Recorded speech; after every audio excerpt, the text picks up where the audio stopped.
بسم اللہ الرحمن الرحیم۔ الصلاۃ والسلام علیک یا رسول اللہ صلی اللہ علیہ وآلہ وسلم۔ السلام علیکم۔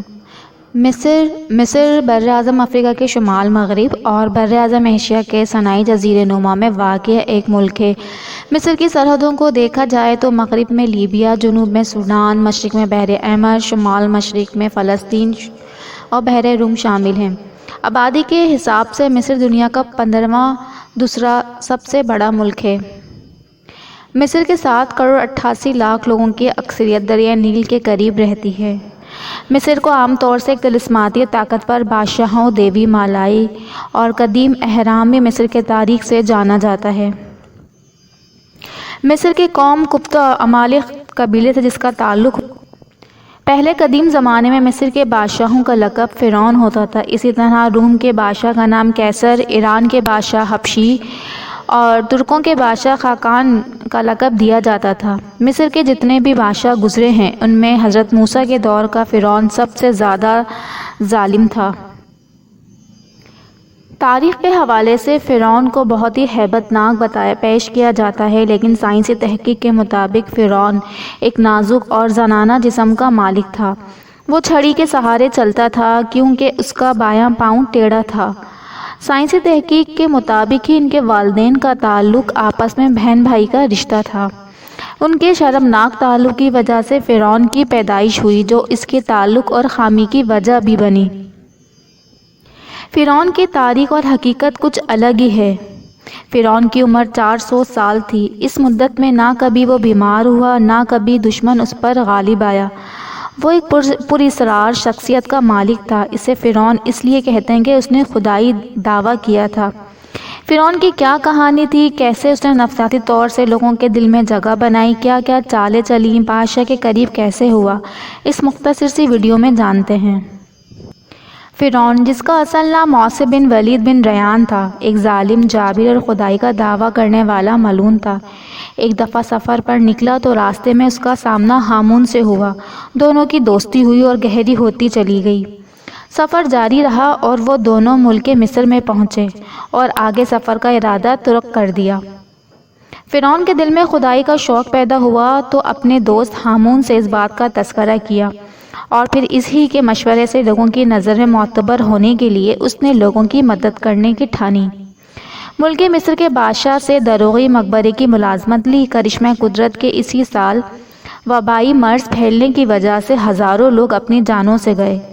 ظالم فرعون نے ہر لاش کے بدلے 1 دینار سونے کا لینا شروع کر دیا اور اسی طرح اس نے بہت سا پیسہ جمع کیا۔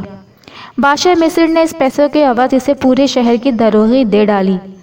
چند عرصے کے بعد اسی لیے اس نے مصر کی وزارت فرعون کے حوالے کر دی۔ لوگوں کے دل میں جگہ بنانے کے لیے فرعون نے مصر کے تمام لوگوں کا 1 سال کا جزیہ اپنے پیسوں سے ادا کیا۔ مزید یہ کہ اگلے 2 سالوں کا جزیہ معاف بھی کروا دیا۔ لوگ فرعون کو پسند کرنے لگے تھے، اس کی عزت بڑھنے لگی۔ لوگوں کی زبان سے اس کے لیے دعائیں نکلنے لگی۔ کچھ عرصہ ہی گزرا تھا کہ بادشاہ مصر وفات پا گیا۔ 3 دن کے سوگ کے بعد سب کو نئے بادشاہ کی فکر ستانے لگی۔ تمام لوگ دربار میں اکٹھے ہوئے کیونکہ بادشاہ کی کوئی اولاد نہیں تھی۔ چنانچہ فرعون کے لوگوں کے دل میں عزت اس قدر بڑھ چکی تھی کہ اسے بادشاہ بنانے پر کسی نے بھی اعتراض نہ کیا۔ بادشاہت ملتے ہی فرعون کے تکبر کے شعلے آگ پکڑنے لگے تھے۔ خدائی ہوس اور لوگوں کے سروں کو اپنے قدموں میں جھکا دینے کی خواہش اتنی بڑی کہ مذہب یوسف و یعقوب کو لوگوں کے قلوب سے نکالنے کے لیے فرعون نے ملک مصر میں درس و تدریس کے عمل کو نہ صرف رکوا دیا بلکہ اس کو جاری رکھنے والے کو واجب القتل قرار دے دیا۔ جان بچانے کے لیے لوگوں نے درس کیا چھوڑا، ان کے ہاتھ سے خدائے بزرگ و برتر کی رسی بھی چھوٹ گئی۔ لوگ اپنے مذہب سے بیگانے ہو گئے، کسی کو خدائے برحق یاد ہی نہ رہا، حق کی جگہ باطل لینے لگا۔ مذہب یوسف و یعقوب کے ماننے والوں کی تعداد کم ہونے لگی۔ فرعون نے بتوں کی پوجا کو عام قرار دے دیا۔ بنی اسرائیل کی قوم اپنے مذہب پر قائم رہی، مگر ایک قوم قبطی نے بتوں کو پوجنا شروع کر دیا۔ 40 سال کے عرصے کے بعد فرعون نے تمام بت توڑوا ڈالے اور خود کو خدا بنا لیا۔ بنی اسرائیل نے فرعون کو خدا ماننے سے انکار کیا تو انہیں طرح طرح کی اذیتیں دی گئیں۔ جن کاموں کو برا گردانا جاتا تھا وہ سبھی کام بنی اسرائیل کے لوگوں سے کروائے گئے، جبکہ دوسری جانب قوم قبطی کو اعلیٰ مراد سے نوازا گیا۔ اللہ تعالیٰ نے بنی اسرائیل کو یہ خوشخبری سنا دی کہ انہی میں سے ایک ایسا شخص پیدا کیا جائے گا جو فرعون کے مظالم کے خلاف کھڑا ہوگا اور ملک مصر کو ظلم فرعون سے نجات دلائے گا۔